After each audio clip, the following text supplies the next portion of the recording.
Makinig ng mabuti, anak ko. Wala ako rito para lang makipag-usap. Sa loob ng maraming taon, napansin ko kung paano nakatira ang mga tao, o sa halip kung paano sila mabubuhay, nang hindi na pagtanto na dahang sinisira nila ang kanilang sarili. Hindi sa mga digmaan, o para sa mga krisis, o para sa kakulangan ng pera. Hindi. Ito ay ang iyong sariling mga gawin na, tahimik bilang isang mabagal na lason, ay nagpapabagabag sa buhay sa loob, hanggang sa ang lahat ay gumuho. At kung hindi ka gisingin ngayon, pupunta ka sa parehong paraan. Isang araw, titingnan at tatanungin, saan nawala ang lahat? Bakit natapos ang mga puwersa? Bakit, kahit na nabubuhay, naramdaman mo bang tumigil sa oras? Magiging matapat ako, nakilala ko ang mga taong mayroong lahat, kalusugan, kabataan, enerhiya, pangarap, ngunit nasira sila sa loob. At alam mo kung bakit? Dahil kumapit sila sa mga kaugalian na hinila ang mga ito bilang hindi nakikita ng mga angkla. Ngayon magbayad ng pansin dahil kritikal ito. Hindi ko pag-uusapan ang mga payo na binugbog bilang huwag uminom, huwag manigarilyo o magsagawa ng ehersisyo. Alam mo na iyon. Ipapakita ko sa iyo kung ano ang ginagawa mo araw nang hindi napagtanto ito, ang mga maliliit na kilos na tila hindi nakakapinsala, ngunit sa paglipas ng panahon ay nakawin ang iyong buhay. Hindi buhay sa kamalayan ng pagkamatay, ngunit buhay ng katotohanan na puno ng kahulugan, kagalakan at lakas. Ang mga tao ay hindi nawala sa magdamag.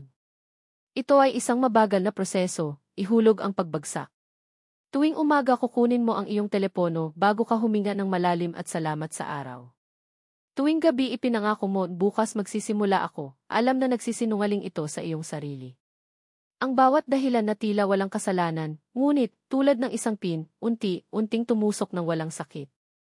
Maaari mong isipin, lahat ay may masamang gawi, ano ang pinaka? Ngunit hindi lahat ng gawi ay pumatay sa iyo sa loob. Hindi lahat ay nagnanakaw ng oras, enerhiya, kumpiyansa at maging ang iyong patutunguhan. At ang pinakamasama, ipinagtatanggol mo ang mga ito sa iyong sarili. Pagod na ako, wala ako sa mood, ngayon hindi ito oras. Ito ang mga kasinungalingan na ulitin mo tulad ng isang mantra, bilang isang ahas na nagpapainit bago pag-atake. Ang mga gawin na hindi mo kinokontrol ang pagtatapos ng pagkontrol sa iyo ng napakalaking iyon, kapag hindi mo inaasahan ito, gumising ka sa 40, 50 o 60 taon at napagtanto, lumipas ang buhay. Hindi ka naging gusto mo. Hindi nagawa kung ano ang magagawa nito. Hindi ka na. At iyon ang dahilan kung bakit narito ako ngayon. Dahil maaari kang magbago. Dahil ang lahat ay maaaring magkakaiba. Dahil buhay ka pa, anak ko, at sa loob mo pa rin nasusunog ang apoy. Kailangan mo lamang ihinto na burahin ito sa iyong sariling mga kamay. Ngayon ay pag-aralan namin ang 12 gawi na marahil ay dala mo sa loob mo, tulad ng isang ember na hindi pa nabubura. Ang bawat isa ay tulad ng isang patak ng lason. Ang isa ay hindi lamang pumapatay, ngunit araw-araw, taon-taon, tumitigil ka sa pagngiti, paniniwala, paglipat, habang ang iyong kaluluwa ay sumisigaw at hindi mo na ito naririnig. Hindi ko sinasabi iyon upang takutin ka, ngunit upang pukawin ka. Sapagkat ang mga nagising lamang ang maaaring magbago ng kanilang patutunguhan. At nais mong baguhin, hindi ba? Hindi ako ang pinakamatalinong tao sa mundo. Marami akong nakagawa ng mga pagkakamali, nawalan ako ng mga laban, ipinagkanulo ang aking sarili ng mas madalas kaysa sa nais kong aminin. Ngunit sa paglipas ng panahon, naintindihan ko ang isang bagay, ang mga problema ay wala, nasa loob tayo. At kung hindi mo nahaharap ang ulo ng katotohanan, maaabot ka nito sa lalong madaling panahon. Kaya nais kong bigyang pansin mo ang wakas, dahil hindi ko lang ilista ang masamang gawi. Bibigyan kita ng susi sa pagsira sa kanila, upang magsimula ka ng isang bagong buhay, hakbang, nang walang mga magagandang talumpati, ngunit may katapatan at pagpapasya. Handa ka na bang marinig ang katotohanan o mas gusto mong magpatuloy sa pamumuhay sa matamis na ilusyon? Magpasya, dahil kung makarating ka sa wakas, hindi na ito magiging pareho. Magsisimula kang makita. At pagdating ng isang tao upang makita, hindi na siya makatayo. Una, ipagpaliban ang buhay sa ipagkatapos. Alam mo ba kung ano ang mapanganib na salita na umiiral? Pagkatapos. Pagkatapos ay nagsimula akong mag-ehersisyo. Pagkatapos ay binago ko ang lungsod. Pagkatapos ay sinasabi ko kung ano ang nararamdaman ko. At pagkatapos bigla mawala ang pagkatapos. Sa palagay mo mayroon kang oras, ngunit tumutulo ito sa pagitan ng iyong mga daliri habang igulong mo ang screen ng telepono, pangalawa pagkatapos ng pangalawa. Nakilala ko ang isang tao na, bilang isang binata, pinangarap na buksan ang kanyang sariling bakery. Ginawa kong mas mahusay ang tinapay kaysa sa mga lola. Sinabi ng lahat, buksan sa lalong madaling panahon, ang iyong talento ay kamangha-manghang. Ngunit palagi siyang ipinagpaliban, minsan hindi ito oras, kung minsan ay nawawala ang pera, kung minsan ang mga bata ay maliit. Hanggang sa 60 at sinabing, ngayon huli na. Hindi, anak ko. Late ay noong pinili niyang ipagpaliban. Ano ang gagawin? Gumawa ng isang bagay kahit ano. Isang maliit na hakbang ngayon. Ngayon ang isang masamang plano ngayon ay mas mahusay kaysa sa isang perpektong plano bukas. Pangalawa, para magising. Nang walang layunin. Napansin mo ba kung paano ka gisingin? Binubuksan nito ang iyong mga mata at tumatakbo na sa iyong telepono, mga social network, walang laman na mga pagkagambala. Walang hangarin, walang kahulugan, walang ibakit panloob. Kapag ang isang tao ay hindi alam kung bakit siya nagising, nawala siya araw bago siya magsimula. At kung araw ay nawala, ang buong buhay ay napupunta. Tuwing umaga tinatanong ko ang aking sarili, ano ang magagawa ko ngayon upang maging mas mahusay kaysa kahapon? Sino ang mabubuhay ko sa araw na ito? Ano ang gagawin? Bago matulog o magising, isulat ang 1 o 2 layunin para sa araw. Hindi mo na kailangan ng isang walang katapusang listahan. Isa lang, ngunit mahalaga ito. Pangatlo, live na natigil sa nakaraan. Ilan ang mga taong nakita ko na ganito? Laging naaalala ang mga pagkakasala, ang mga kawalang katarungan kung paano mas mahusay ang buhay sa mga panahong iyon. At alam mo ba kung ano ang trahedya? Habang kumapit sila kahapon, wala silang lakas na itatayo bukas. Ang nakaraan ay tulad ng isang sementeryo, maaari mo itong bisitahin minsan, ngunit hindi ka maaaring manirahan doon. Habang nakatira ka sa nakaraan, inilibing mo ang iyong sarili. Ano ang gagawin? Tuwing hinihila ka ng isip na masaktan, nagsisisi o inggit, sabihin na matay ito. Buhay ako. Hininga ko ang regalo. Narito ako. Silid. Magreklamo sa halip na kumilos. Maaari kang pumili, alinman sa kumilos, o magreklamo, ngunit hindi mo maaaring gawin pareho sa parehong oras. Nakilala ko ang isang batang lalaki, sabihin John. Ginugol niya ang araw na nagrereklamo tungkol sa trabaho, asawa, oras, gobyerno. Isang araw, sinabi niya sa kanya, kung titigil ka sa pagrereklamo, lumipat ka na, magbukas ng isang negosyo at nabuhay ng payapa. Ang mga reklamo ay nagbibigay ng isang panandaliang kaluwagan, tulad ng isang analgesic, ngunit wala silang malulutas. Itinapon mo lamang ang iyong enerhiya sa halip na gamitin ito upang baguhin ang mga bagay. Ano ang gagawin? Magtatag ng isang panuntunan para sa bawat reklamo, isang aksyon. Nagreklamo ka ba tungkol sa kalusugan? Maglakad ka. Mula sa trabaho. Simula ng pag-aaral ng bago. Ng kalungkutan. Tumawag sa isang tao. Gawin. 5. Matakot sa pagbabago. Natatakot ang pagbabago, alam ko. Ngunit alam mo ba kung ano ang nakakatakot? Manatili magpakailanman kung saan hindi ka nasisiyahan. Marami ang nakatira sa kasabihan, mas mahusay na masama na kilala kaysa sa mabuting malaman. Ngunit ang katatagan na ito ay tulad ng isang swamp, tila kalmado hanggang sa lumubog ka. Isang araw, nagbitiw ako mula sa isang trabaho kung saan ako ay 17 taon. Nakakatakot ito. Ngunit pagkatapos nito, nagsimula akong mabuhay, hindi lamang umiiral. Ano ang gagawin? Magsimula sa little. Baguhin ang isang ugali, isang landas, isang libangan. Ang paggalaw ay tagumpay na. 6. Ihambing sa iba. Ang kapitbahay ay may bagong kotse, naglalakbay ang kaibigan, ang influencer ay tila nabubuhay ng pelikula. At sumabog ka sa loob. Ngunit ikaw ay ikaw. Ang iyong landas, ang iyong mga pakikibaka, ang iyong mga nakamit ay natatangi. Hindi mo alam ang presyo na ang buhay na nakakainggit sa gastos.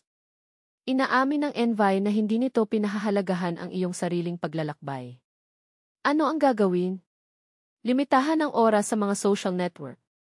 Tuwing gabi, isulat ang 3 bagay na nagpapasalamat ka. Tumingin sa salamin at sabihin, nasa daan ako. Inihambing ko lang ako kung sino ako kahapon. Sa palagay mo ito ay hostage, hindi mai-ari ng iyong buhay, anak ko. Dumating ang totoong kalayaan kapag sinabi mo, lahat na nangyayari sa aking buhay ay ang aking responsibilidad, kahit na hindi ko ito kasalanan. Ano ang gagawin?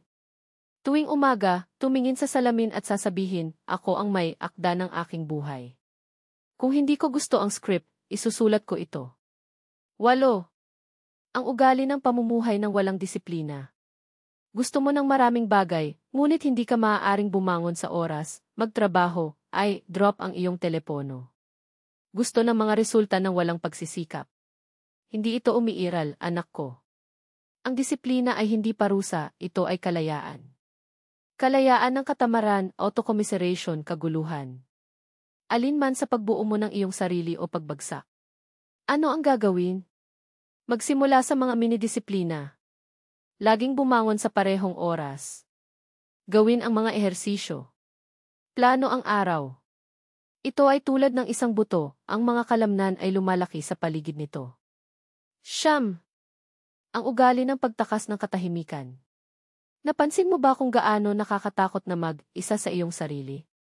Ito ay lumiliko sa musika, ang palabas, ingay, pagmamadali, ngunit sa loob ay may kawalang, saysay, takot, pagkabalisa.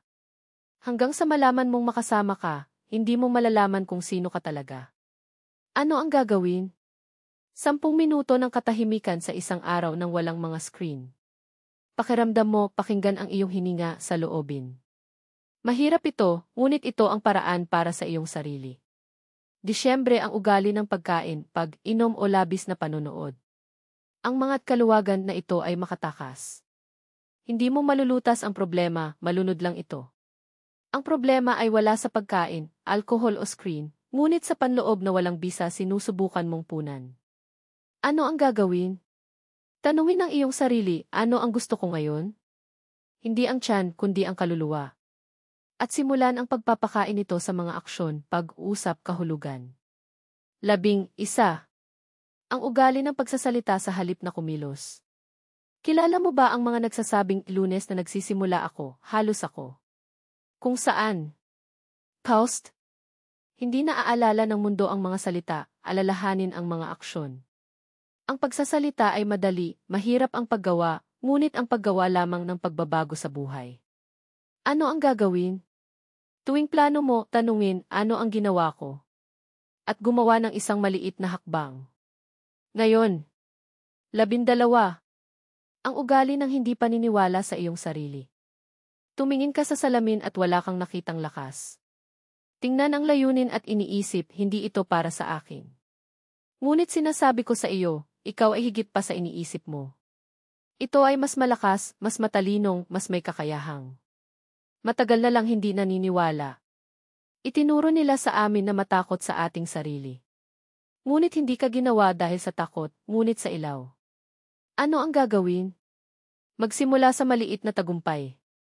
Sinabi niya, ginawa, nabanggit, natutupad. Darating ang pananampalataya, maaari ko. Karapat, dapat ako. Anak ko, kung nakarating siya rito, sasabihin ko sa iyo ng diretso, hindi ka nakatulad ng simula. Hindi na ito natutulog. Hindi ito nakatira sa otomatiko. Alam mo na mayroong 12 gawin na, ihulog ang gout, lason sa loob. Ngayon nakikita mo kung saan nagmula ang kahinaan, kung bakit kulang ang lakas, sapagkat tila hindi ito nabubuhay sa iyong buhay, ngunit umiiral ito sa buhay ng iba. At ngayon may pagpipilian. Hindi ito magic pill, hindi ito isang mabilis na tagumpay, ngunit isang tunay, mahirap, matapat at pagpipilian ng tao, upang magpatuloy tulad ng dati o pagbabago, hakbang. Buod natin, ang kaaway ay wala. Hindi ito ang krisis, sweldo, bansa, kapitbahay, boss o gobyerno. Ang kaaway ay nasa loob. Ito ang mga gawi tulad ng mga damo sa hardin ng kaluluwa. Hanggat hindi nila ito pinunit, walang bago ay lalago. Maaari kang maging matalino, mabait, may talento, ngunit kung gagawin mo, huwag mag-advance. Kung hindi ka naniniwala sa iyong sarili, huwag magtayo. Paghambingin, takot, magreklamo, mawala ng araw, buwan, taon, at mas masahol pa, mawala ang iyong sarili.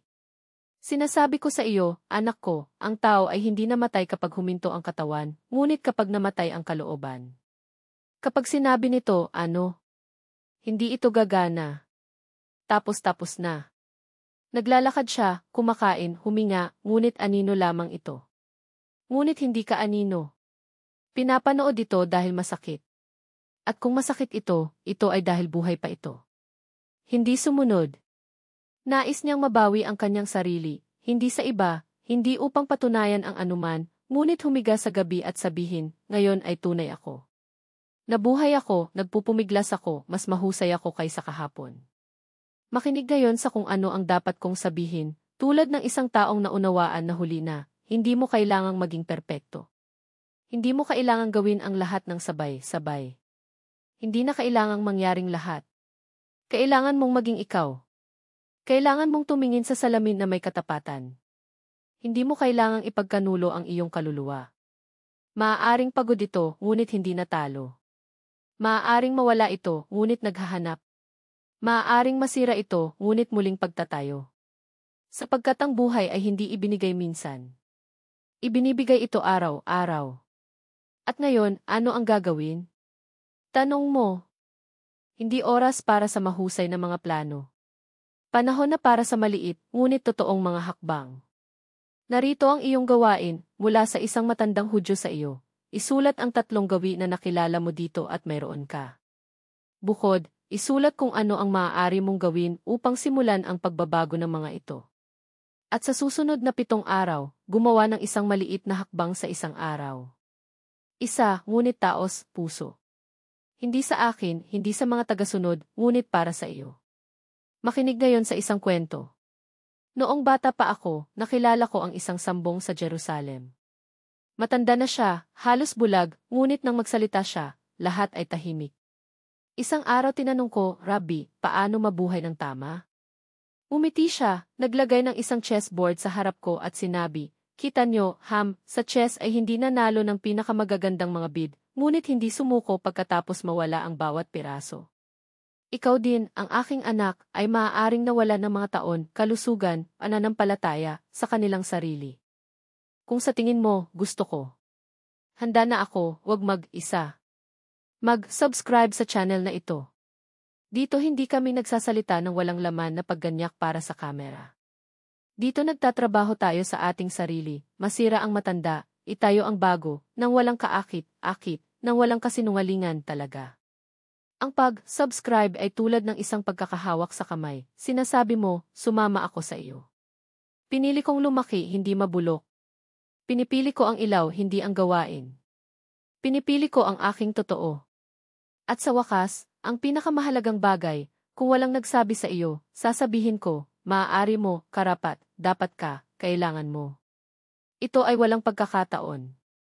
Hindi ito dumating sa mundong ito nang wala. Kaya talagang mabuhay, kaya't isang araw, kapag tumitingin sa likod, masasabi mo, hindi ako nakaligtas. Nabuhay ako. Mahal ko. Ibinigay ko ito. At ako mismo. Hanggang sa susunod na video. Alam mo kung saan ako hahanapin. Shalom, anak ko. At maging tao.